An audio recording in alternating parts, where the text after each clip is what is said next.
요한복음 6장입니다. 16절에서 36절까지의 말씀을 보도록 하겠습니다.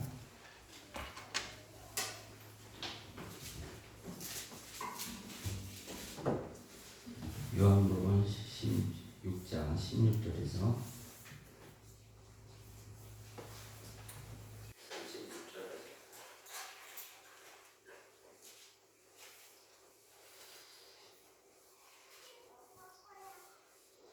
요한복음 6장 16절에서 36절까지 제가 먼저 한 절 읽겠습니다. 저물매 제자들이 바다에 내려가서 배를 타고 바다를 건너 가버나움으로 가는데 이미 어두웠고 예수는 아직 그들에게 오시지 아니하셨더니 큰 바람이 불어 파도가 일어나더라. 제자들이 물을 주어 10km쯤 가다가 예수께서 바다 위로 걸어 배에 가까이 오심을 보고 두려워하거늘 이르시되 내니 두려워하지 말라 하시는데 이에 기뻐서 배로 영접하니 배는 곧 그들이 가려던 땅에 이르렀더라. 이튿날 바다 건너편에 서 있던 우리가 배 한 척 외에 다른 배가 거기 없는 것과 또 어제 예수께서 제자들과 함께 그 배에 오르지 아니하시고 제자들만 가는 것을 보았더니 그러나 갈릴리아에서 배들이 주께서 축사하신 후 이것이 떡 먹던 그곳에 가까이 갔더라. 우리가 거기에 예수도 안 계시고 제자들도 없음을 보고 그 배들을 타고 예수를 찾으러 가버나움으로 가서 바다 건너편에서 만나 깨어 어제 여기 오셨나이까 하니 예수께서 대답하여 이르시되 내가 진실로 너희 이르노니 너희가 나를 찾는 것은 표적을 본 까닭이 아니요 떡을 먹고 배부른 까닭이로다. 썩을 양식을 위하여 일하지 말고 영생하도록 하는 양식을 위하여 하라. 이 양식은 인자가 너희에게 주리니 인자는 아버지 하나님께서 잊으신 자니라. 그들이 묻되 우리가 어떻게 하여 하나님의 일을 하오리이까. 예수께서 대답하여 이르시되 하나님께서 모르신 일을 이루는 것이 하나님의 일이니라 하시니 그들이 묻되 그러면 우리가 보고 당신을 믿도록 행하시는 표적이 무엇이니까 하시는 일이 무엇이니까. 비록 내가 하늘에서 그들에게 떡을 주어 먹게 하였다 함과 같이 우리 조상들은 광야에서 만나를 먹었나이다. 예수께서 이르시되 내가 진실로 너희에게 이르노니 모세가 너희에게 하늘로부터 떡을 준 것이 아니라 내 아버지께서 너희에게 하늘로부터 참떡을 주시나니 하나님의 떡은 하늘에서 내려 세상에 생명을 주는 것이니라. 그들이 이르되 주여 이 떡을 항상 우리에게 주소서. 예수께서 이르시되 나는 생명의 떡이니 내게 오는 자는 결코 줄이지 아니할 터이요 나를 믿는 자는 영원히 목마르지 아니하리라. 함께 읽겠습니다. 그러나 내가 너희에게 이르기를 너희는 나를 보고도 믿지 아니하는도다 하였느니라. 아멘. 주님 감사합니다. 오늘도 하나님의 사랑 안에서 소망을 믿음으로 믿을 수 있도록 우리에게 창세전에 이미 믿음을 허락해 주셔서 오늘도 소망이신 예수 그리스도를 믿고 영원한 생명의 떡을 먹은 자로서 결코 줄이지 않고 결코 목마르지 않는 영원히 목마르지 않는 삶을 살게 하시는 감사합니다. 강남 순종교회 사랑하는 성도들의 삶이 아버지 말씀 안에 그 언약 안에 있습니다. 예수 그리스도 통해서 보호함을 받게 하시는 감사드리며 또한 강남과 서쪽을 선포하고 땅에 있는 주의 백성들 또한 좋은 땅이며 적과 꿀이 흐르는 땅임을 선포합니다. 오늘도 그들에게 예수 그리스도의 영의 생각의 복음을 전하게 하시는 감사드리며 모든 대적들을 다 무너뜨리셨습니다. 전도의 광대한 문을 열어주셨사오니 이제 이 사명의 길 가운데 나가게 하시는 감사드리며 예수님의 이름으로 기도드렸습니다. 아멘. 자, 할렐루야. 앞에 계신 분하고 인사 나누겠습니다. 당신은 좋은 땅이십니다. 건강하십니다. 건강하십니다. 한 번 더 인사드리겠습니다. 건강하십니다.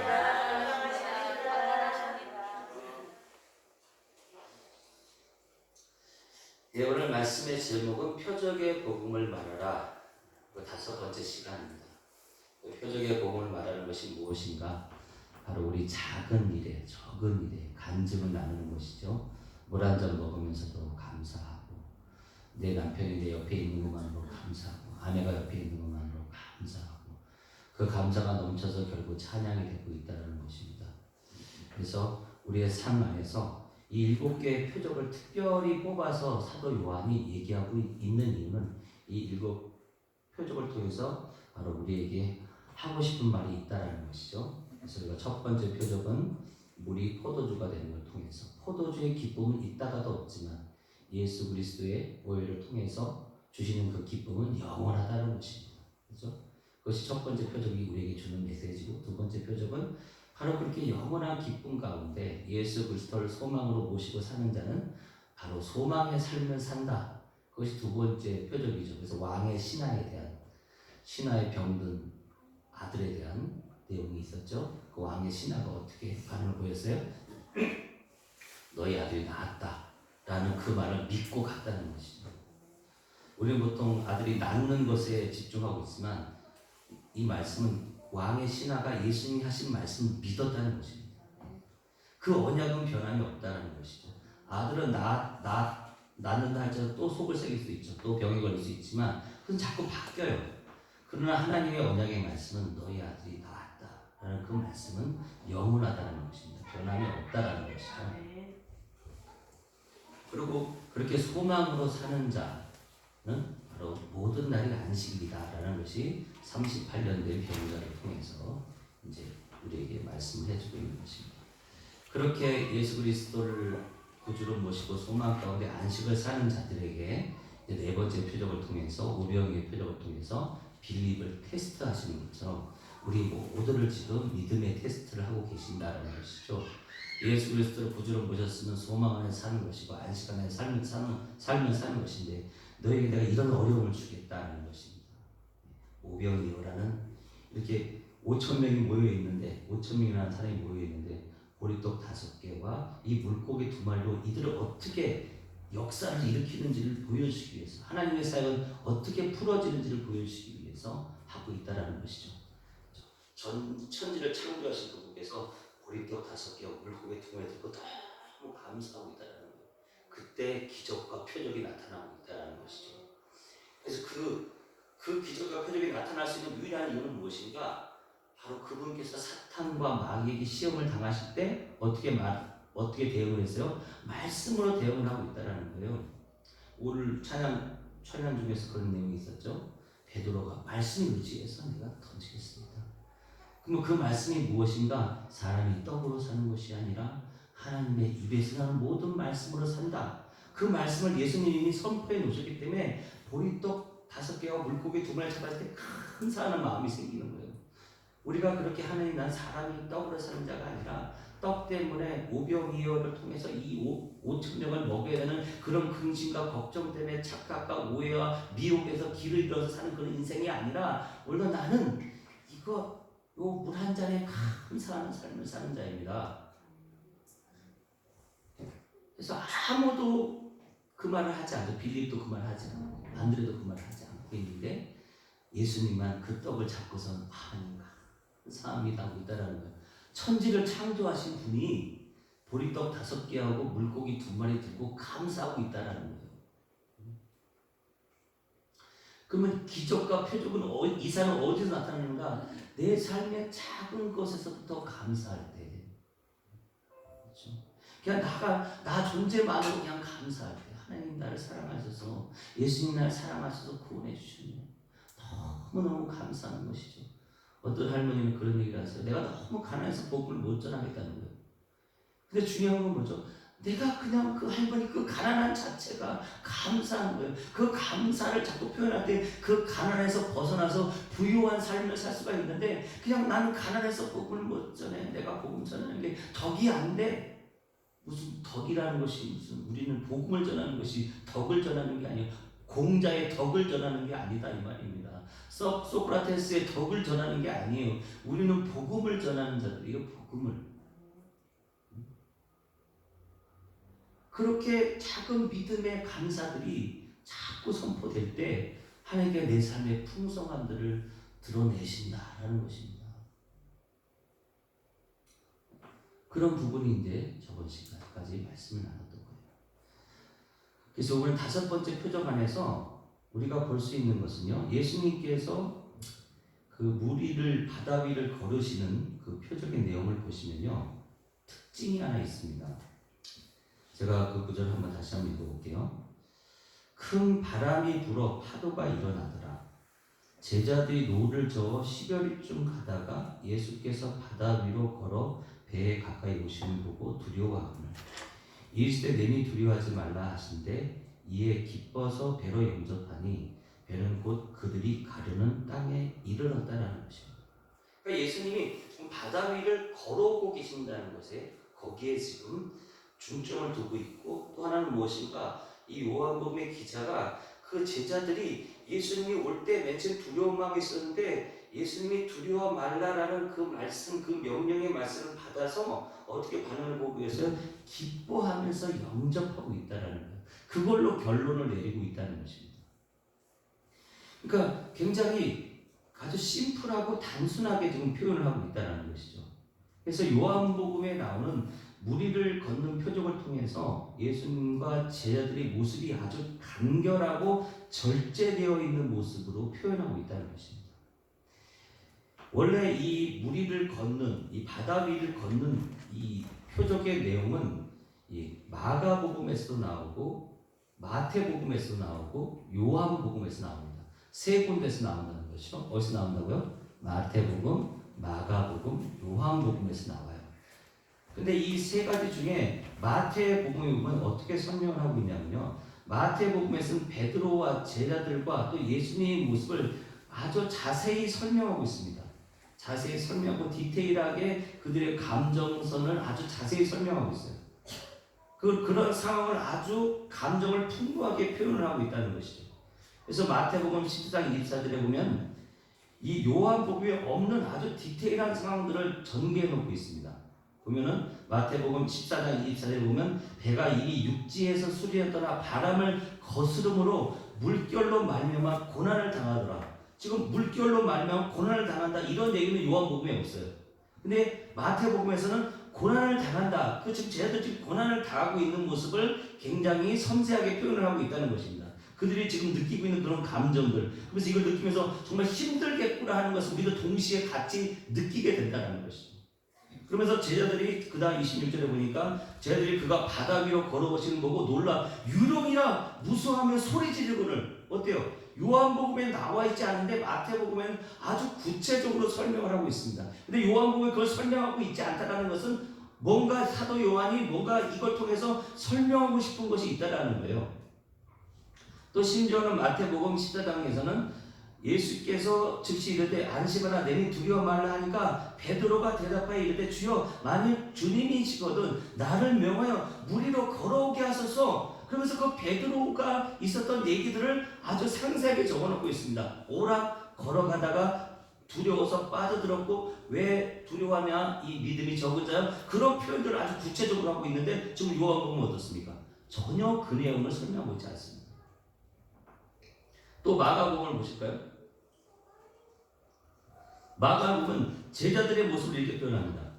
마가복음 6장 48절에 바람이 거스름으로 제자들이 힘겹게 노를 젓는 것을 보시고, 요한복음에 없죠. 근데 마가복음에서는 제자들이 지금 힘겹게 노를 젓고 있고 밤 4경쯤에 바다 위로 걸어서 그들에게 오사 지나가리가 하시네. 이제 여기 표현을 예수님이 그 배를 보면서 그 배에 타려는 게 아니라 이렇게 지나가려고 하고 있다는 것을 설명하고 있다는 것입니다. 또 나아가서 마가복음 6장 49절에 제자들이 그가 바다 위로 걸어오시는 보고 유령인가요 소리 지르니. 그렇죠. 요한복음에 없는 걸 마가복음도 또 설명을 하고 있어요. 그리 다 예수를 보고 놀라합니다. 이에 예수께서 곧 그들에게 말씀하여 이르시되 안심하라 너희 두려워하지 말라. 그러니까 요한복음과 마태 마가복음의 차이점은 무엇인가? 요한복음에서 굉장히 예수님과 제자들의 그 상황과 그런 감정에서는 굉장히 절제하고 있는 반면에 마태복음과 마가복음에서는 그런 예수님의 말과 그런 상태와 상황들을 굉장히 디테일하게 말하고 있다는 것이죠. 그런데 요한복음 기자는 그런 예수님과 그런 제자들의 어떤 그런 감정선이나 그런 상황들을 그렇게 수면에 올려서 툭 튀어나오게 하려는 것이 아니라 뭔가 중요한 메시지 하나를 정확하게 그들에게 주기를 원하고 있다는 것입니다. 다른 쟤들이 힘들었네, 예수님 이런 말씀했네, 쟤들이 유령이란 말이네, 이런 말이 싹 빠지고 그냥 예수님이 오시니까 두려웠더라, 두려워하지 말라, 탔더니 목적지에 도착했더라, 이걸로 끝나는 거예요. 그래서 요한복음은 굉장히 그런 감정과 변화에 대한 절제를 나타내고 있다는 것입니다. 그럼 무리를 건넌 이 표적을 간결하게 표현하고 있는 데는 그 이유가 있다는 것이죠. 그래서 요한복음 6장의 9절을 보면 오병이어의 표적을 통해서 무리를 걷는 표적, 그리고 먹고 죽는 일반 떡과 생명의 떡에 대한 그 말씀, 그 생명의 떡은 예수 그리스도다, 그분은 메시아요 그리스도다, 예수님을 믿어야 한다라는 것을 설명하고 있다는 것입니다. 그 오병이어의 기도를 통해서 지금 먹으면 죽는 떡에 대해서 사람들은 막 서로를 평가하고 비판하고 그것 때문에 힘들고 그것 때문에 고통스럽다고 말하는데 생명의 떡이신 그분, 그래서 그 12떡을 제가 비교시켜 드렸잖아요. 근데 주님은 이걸로 이들을 평가하는 것이 아니라 이 생명의 떡으로 너희는 영생이다, 그걸 설명해 주고 있다는 거. 왜 나를 믿어야 되는지 설명해 주고 있다는 것입니다. 그러면 요한복음 6장에 나오는 무리를 걷는 표적을 이해하기 위해서는 요한복음 6장 22절 그 무리를 걷는 그 표적 이하에서 나오고 있는 20절 이하에 나오고 있는 예수님과 그 무리들의 대화를 먼저 우리가 이해할 필요가 있다는 것입니다. 거기에 보면 요한복음 6장 24절에 무리가 거기서 예수도 안 계시고 쟤들도 없을 보고 배들을 타고 예수를 찾으러 가버나움을 가서 바다 건너편에서 만나 랍비여 언제 여기 오셨나이까. 그러니까 지금 예수님과 그 무리들이 지금 뭔가 대화를 하는 그런 상황이 전개되고 있다는 것이죠. 그러면서 예수님은 사람들이 예수님을 찾는 이유에 대해서 설명을 해주고 있습니다. 26절에 예수께서 대답하여 이르시되 내가 진실로 진실로 너희에게 이르노니 너희가 나를 찾는 것은 표적을 본 까닭이 아니요 떡을 먹고 배부른 까닭이다라는 것입니다. 그러니까 예수님을 찾는 그 제자들은 이 마지막 요한복음 6장 끝에 보면 무리들이 다 예수님을 떠납니다. 많은 사람들이 예수님을 떠나죠. 예수님이 제자들을 묻습니다. 너희도 떠나려느냐? 그러니까 베드로가 말이죠. 생명의 말씀이 여기 있는데 우리가 어디 떠나겠습니까? 그러니까 결국 표적을 보고 예수님을 믿고 예수님을 믿고 찾는 사람들이 있고 또 표적에서 나타난 떡을 믿고 따르는 사람들이 있다는 거예요. 표적을 보여주신 이유는 이 표적을 통해 누굴 믿으라는 거예요? 예수님을 믿으라는 것인데 어떤 사람들은 그 표적을 보면서 떡을 믿고 따라오고 있다는 거예요.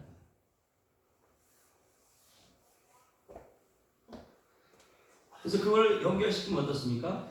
예수를 믿는 자는 생명의 떡을 누리는 자들이므로 인생의 문제가 해결되었음을 알고 없는 것을 있는 것으로 누리면서 왕같은 제사장으로 참 선지자로서의 삶을 사는데 신앙생활하면서. 근데 떡을 믿는 사람은 떡을 누가 공급해 주냐에 따라서 그 대상을 언제든지 자유롭게 바꿀 수가 있다는 거예요.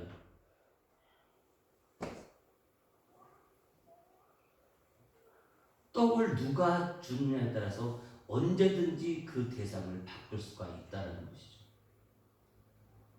그래서 예수를 믿는 그 생명의 떡을 믿고 찾는 사람들은 인생의 문제가 막 일어난다 할지라도 이미 나는 소망을 통해서 믿음으로 소망을 선포하고 인생의 문제가 해결됐음을 알고 오늘도 그 복의 말씀을 선포함으로 없는 것을 있는 것으로 부르시는 그 하나님을 경험하고 무에서 유를 창조하시는 기적의 하나님, 능력의 하나님, 나의 하늘의 아버지를 경험하면서 살아가는데 떡을 믿는 사람들은 떡을 누가 주느냐에 따라 그 공급자가 누구냐에 따라 대상을 바꾼다는 거예요. 예수님 믿다 봐도 예수님이 떡 안 주면 그래 내가 벌어야지. 아니면 다른 우상들을 불교도 믿을 수 있고 우상을 믿을 수 있고 점을 칠 수도 있고 그것이 떡뿐만 아니라 어떤 질병이 왔어요. 질병이 오든지 모든 관계든지 모든 인생의 문제 예수를 믿고 온 자는 그 인생 문제 해결됨을 받아들이는데 떡을 믿는 사람들은 그 표적 떡을 믿는 사람들은 그 인생의 문제를 해결해 준 사람이 석가모니 해결되면 석가모니 따라갔다가 돈이 해결되면 돈 따라갔다가 병원이 해결되면 병원이 따라갔다가 오늘 이 사람이 도와주면 이 사람 따라갔다가 그렇게 인생들을 산다는 거예요.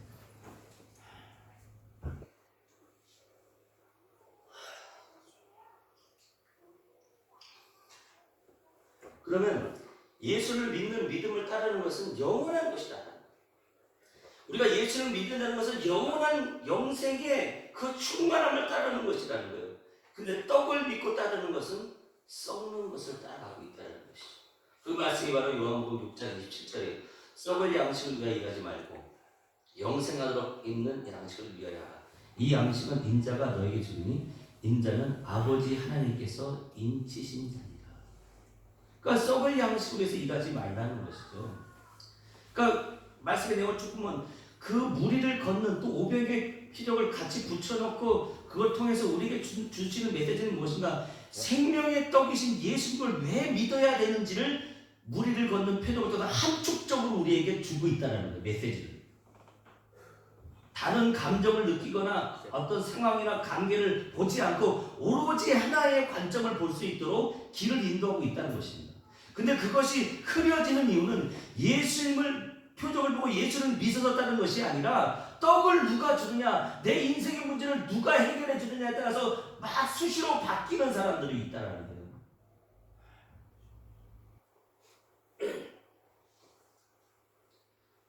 기도를 해요. 하나님, 이 재정의 문제, 이 질병의 문제, 이 관계의 문제를 계속한 기도를 하는데 기도의 응답이 안 와요. 왜요? 잘못된 기도를 하고 있으니까. 그럼 여기가 아닌가 하고 다른 것에 전념을 하게 돼요. 예수를 믿고 그것이 생명의 떡이면 안 사람들은 모든 가난하든 질병에 걸렸던 모든 상황에서 복음을 말하는데, 그러면 다른 떡을 통해서 그걸 해결해 줄 것을 찾는 사람들은 복음을 말하기보다 그 어떤 것이 나를 해결해 줄까 거기에 온 신경을 쓰고 있다는 거예요. 그러면서 주님은 예수님을 왜 믿어야 되는지, 나를 왜 믿어야 되는지를 무리를 걷는 표적을 통해서 말씀하고 있다는 것입니다.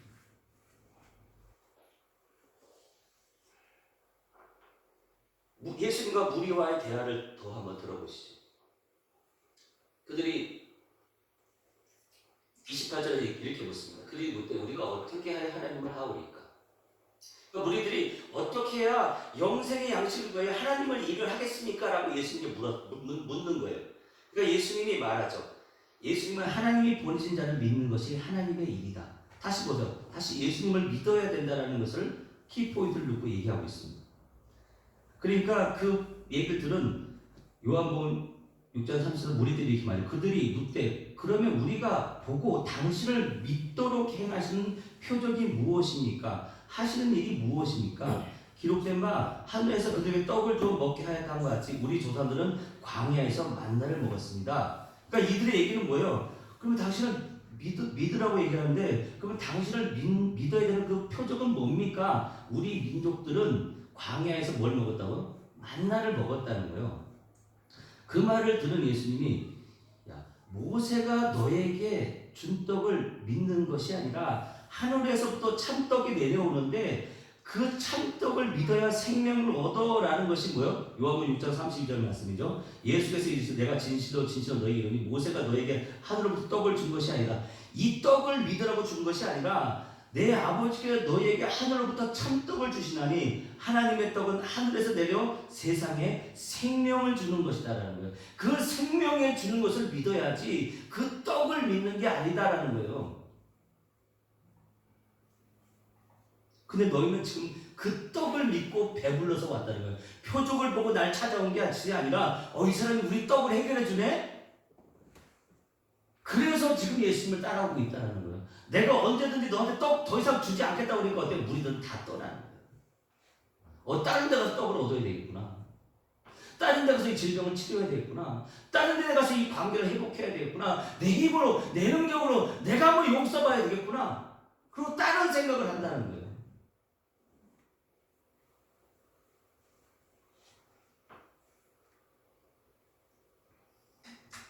그러면서 직격탄을 날죠. 요한복음 5장 46절 47절에 모세를 믿었더라면 또 나를 믿었으리니 이는 그가 내게 대하여 기록하였으며 그러나 그의 글도 믿지 아니하거든 어찌 내 말을 믿겠느냐 하시니라. 너희들은 모세를 믿어서 그 떡을 믿는다고 그러는데 실제로 너는 모세도 안 믿고 있다는 거예요. 그걸 믿는다면 내가 생명의 떡인 줄 알 텐데 너희는 그걸 모르고 있다는 것이죠. 그래서 그 하늘에서 내려오는 그 떡을 설명하는 것이 에베소 1장 3절에 찬송하리로다. 하나님 곧 우리 주 예수 그리스도의 아버지께서 그리스도 안에서 하늘에 속한 모든 신령한 복을 우리에게 주시되 하늘에서부터 생명이 내려오는 것이지 먹고 죽는 그 떡을 믿는 것이 아니다라는 거예요. 무엇이 너에게 영생을 주더냐? 무엇이 너에게 생명을 주더냐? 한번 생각해 보라는 것입니다.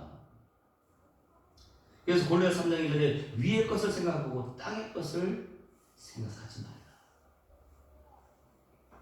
그러자 그들이 그러죠. 그럼 그 떡을 주십시오. 라는 게 요한복음 6장 3, 4절이죠. 그들이 이르되 주여 이 떡을 항상 우리에게 주소서. 그러니까 그들이 예수님 뭐라고 말씀하셨어요? 내가 바로 너희가 믿어야 할 생명의 떡이다. 근데 너희는 믿지 않는구나. 예수께서 이르시되 나는 생명의 떡이니 내게 온 자는 결코 줄이지 아니할 터이요 나를 믿는 자는 영원히 목마르지 아니하리라. 그러나 내가 너희에게 이르기를 너희는 나를 보고도 믿지 아니하는도다. 나를 믿는 사람은 이렇게 줄이고 배고파도 아이고 줄여요, 아이고 배고파요 이런 말을 통해서 불평불만한 자들이 아니라 나는 여호와의 입에서 나는 모든 말씀으로 삽니다. 그것이 유월절에 있었던 출애굽의 사건인데 너희들은 그걸 지금 기억하고 있지 못하다는 거예요.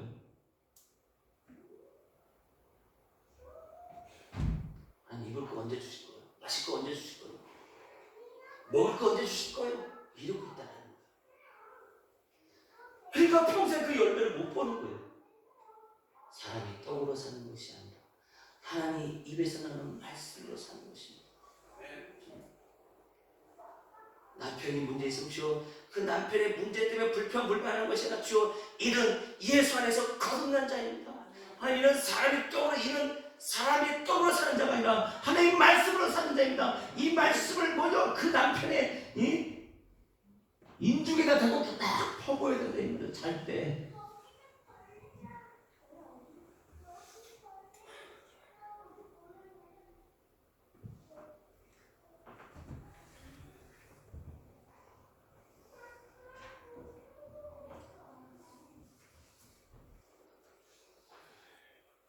그래서 내가 바로 너희가 믿어야 될 생명의 떡이다.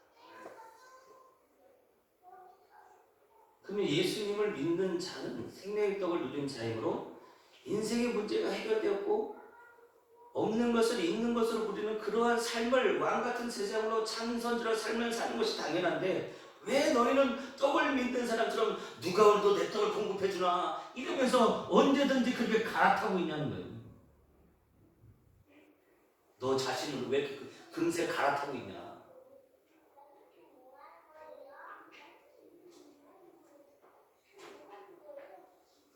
그래서 표적을 보여주신 이유는 예수를 믿기 위함이다. 그래서 저번 시간에 말씀 나눴었죠. 요한복음 20장 3절에 예수께서 제자들의 앞에서 이 책을 기록되지 아니한 다른 표적도 많이 행하셨으나 다른 표적도 많이 행하셨는데 오직 이 7가지 표적을 기록함은 너희로 예수께서 하나님의 아들 그리스도이심을 믿게 하려 하며 또 너희가 믿고 그 이름을 힘입어 생명을 얻게 하려 합니다라는 것입니다. 우리에게 지금 아침에 이 물 한 잔 주시는 이 표적의 이유는 예수님을 믿으라고 이 물 한 잔을 우리에게 주고 계시는 거고 우리의 집에서 잠을 자게 하시는 거고 비계를 주시는 거고 남편을 주시는 거고 아내를 주시는 거고 월급을 200만 원 300만 원 받게 하시는 거고 사업을 하게 하시는 건데 예수를 믿지 않고 이건 누가 해결할까 이러고 있다는 거예요.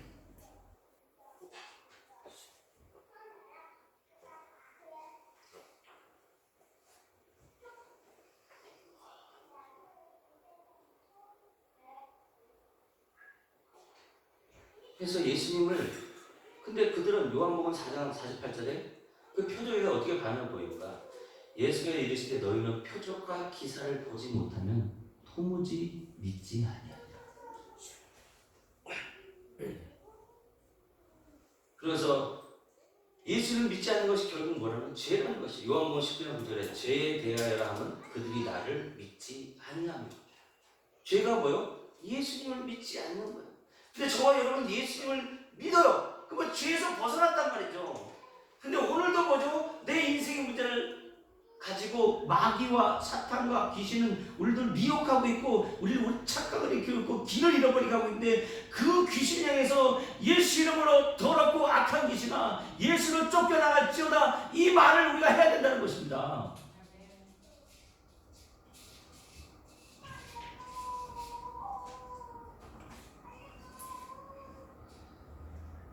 그럼 예수님을 왜 믿어야 되는가?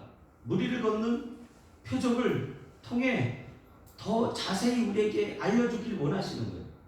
그러면 요한 이제부터 표적에 대한 부분을, 무리를 걷는 표적에 대한 부분을 설명하겠습니다. 그 앞의 내용을 잘 연결해서 들으십시오. 요한복음의 내용을 잘 정리해 보면요, 요한복음 1장 1절부터 무엇과 연관성을 갖고 있을까요? 창세기서와 밀접한 관계를 갖고 있습니다. 그래서 요한복음 1장 1절에 보면 태초에 말씀이 계십니다. 이 말씀이 하나님과 함께 계셨으니 이 말씀은 곧 하나님이시라. 그가 태초에 하나님과 함께 계셨고 만물이 그로 말미암아 지은 바 되었으니 지은 것이 하나도 그가 없이 된 것이 없느니라. 그러니까 천지창조를 얘기하고 있죠. 창세기 1장 1절 뭐라고 얘기하고 있습니까? 태초에 하나님이 천지를 창조하십니다. 제가 이제 수요일날 요한복음 강의를 하면은 왜 이 요한복음의 1장의 내용과 2장의 내용이 천지창조 7일과 똑같은지를 이제 그 강의를 통해서 설명을 해드리겠지만 오늘 그것까지 설명할 수는 없기 때문에 일단 요한복음과 창세기부터가 똑같은 그 밀접한 관계를 갖고 있기 때문에 요한복음 기자가 의도적으로 성령의 인도하심에 따라서 요한복음의 기자가 그렇게 지금 나열을 하고 있다라는 거예요. 그러니까 우리가 알 수 있는 것은 무엇인가? 아, 요한복음서는 창세기서와 밀접한 관계를 갖고 있구나. 그럼 무리를 걷는 그 표적을 통해서 지금 그 창세기서에 나오는 어떤 메시지를 우리에게 주고자 하고 있다라는 거예요. 그러면 보십시오. 요한복음 6장 18절 천천히 한번 보세요. 19절 큰 바람이 불어 파도가 일어나더라. 파도가 일어나고 있어요. 바다죠. 바다에 파도가 일어나고 있어요. 제자들이 노를 저어 시별이 좀 가다가 예수께서, 여기 다른 복음서에는 그냥 그분 그렇게 표현하고 있는데 여기서 특별히 그냥 예수께서라고 꼭 집어서 말하고 있어요. 예수께서 바다 위로 걸어 배에서 가까이 오시는 보고 두려워하구나. 그러니까 지금 파도가 있는데, 바다가 있는데 파도가 치고 있는데 예수님께서 지금 거기를 걸어오고 있는 거예요.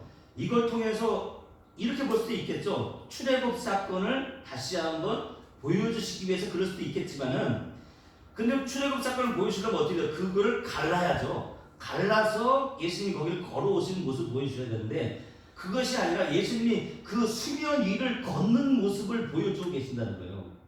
그러면 그 수면 위에 걷는 모습, 다른 감정이나 환경을 다 설명하지 않고 예수께서 지금 그 수면을 걷고 있다는 것을 클로즈하고 있다는 거예요. 그러면 잘 보세요. 성경에서 수면 위를 걷는 것이 나옵니다. 창세기에서. 뭐가 나오죠? 누가 맨 먼저 걷죠? 창세기 1장 2절에 땅이 혼돈하고 공허하며 흑암이 깊음이 있고 하나님의 영은 수면 위를 운행하시다. 운행하다는 거예요. 걷고 있다라는 거예요. 그러니까 성령님에 대해서 얘기하고 있는 거죠. 성령님이 수면 위를 걷고 계시는구나. 또 하나 걷는 게 있죠. 아담과 하와가 죄를 짓고 이제 그 나무 뒤에 숨었어요.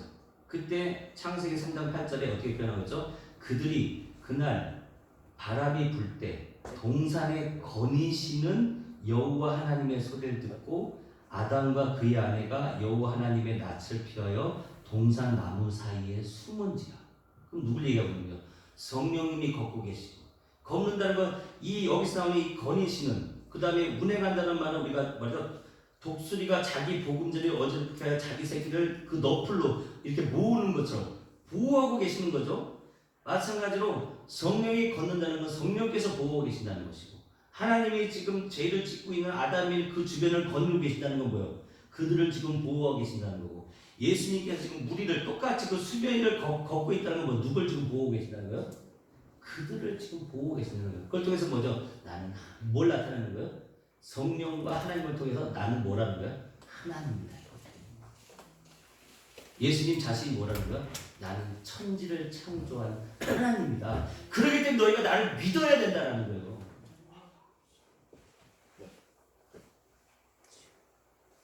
그래서 굳이 그 물을 걷고 계시는 거예요.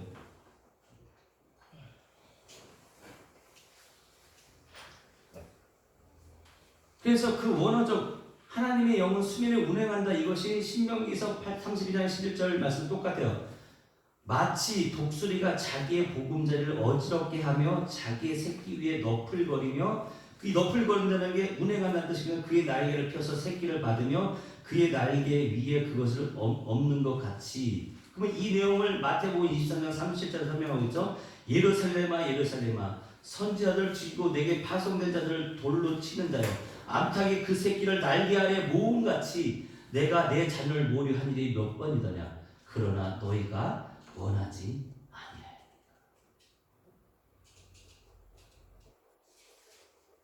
그거를 첫 번째 그거를 설명하고 있는 것이고요.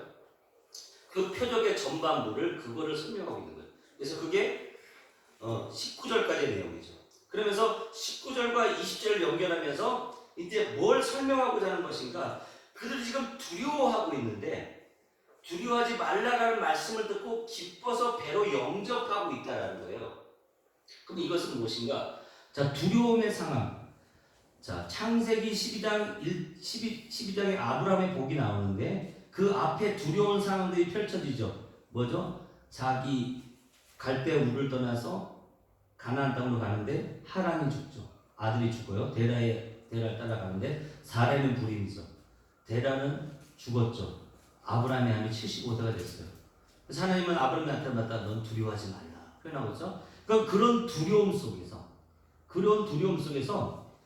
창세기 12장에 1절, 2절, 3절 말씀 나오는 거예요. 여호와께서 아브라함에게 이르시되 너는 너의 고향과 친척과 아버지를 떠나 내가 네게 보여줄 땅으로 가라. 내가 너를 크게 이루고 내가 복을 줄 것이다. 내 이름을 창대케 할 것이다. 너는 복이 될 것이다. 널 축복한 자에게 내가 복을 내고 널 저주한 자를 복을 저주하리니 땅의 모든 민족이 너로 말해 복을 얻을 것이다. 그 말씀을 두려워하지 말라. 창세기 12장 1절, 3절 말씀을 그 말씀을 두려워하지 말라는 말씀이죠. 그 말씀을 어떻게 해요? 똑같이 두려워하지 말라는 사람은 기뻐서 영접했다라는 거예요. 마찬가지로 아브라함도 그 말씀을 받아서 기쁨은 뭔가 연결되는 거예요? 믿음과 연결되는 것이죠. 믿음이 없이 하나님을 기쁘시게 하지 못하니까. 그러니까 아브라함과 똑같은 상황이죠. 그렇게 두려웠는데 창세기 11장에서 12장의 언약의 말씀, 그 말씀 두려워하지 말라는 그 언약의 말씀을 듣고 기뻐서 배를 응답하니, 그 말이 뭐죠? 창세기 10장 4절에 아브라함이 여호와의 말씀을 따라갔고 롯도 그와 함께 갔으며 아브라함이 하나님 떠날 때 75세였더라. 그랬더니 어떻게요? 곧 그들이 가르는 땅에 이르렀다는 거예요. 마찬가지로 창세기 12장 5절에 마침내 가나안 땅에 들어갔더라. 그럼 이걸 통해 뭘 설명하고 있는 거예요? 이 두 가지 그 무리를 걷는 그걸 통해서 나는 창조주 하나님이다. 나는 아브라함에게 복을 준 그 창조자다.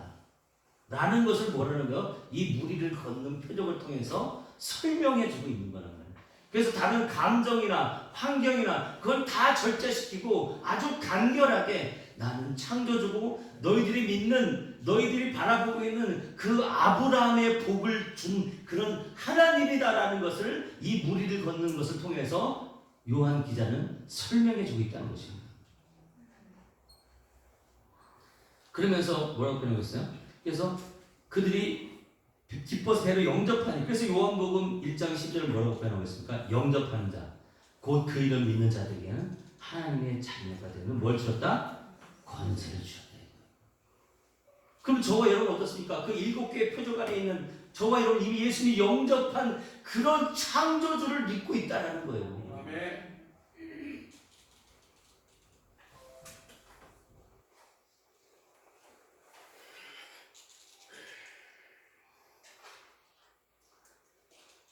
근데 마가복음 기자가 이 똑같은 사건을 놓고 설명해 줍니다. 마가복음 기자는 그 무리들과 쟤들이 예수님이 메시아인 것과 그리스도이신 것, 창조주이고 아브라함의 복을 주신 자라는 것을 잘 인식하지 못하고 믿음이 연약해 있는 그런 모습을 이렇게 표현하고 있어요. 마가복음 6장 51절 52절에 배에 올라 그들에게 가시니 바람이 그친지라 제자들이 마음에 심히 놀라니 이는 그들이 그 떡 떼신 일을 깨닫지 못하고 도리어 그 마음이 둔하여졌습니다.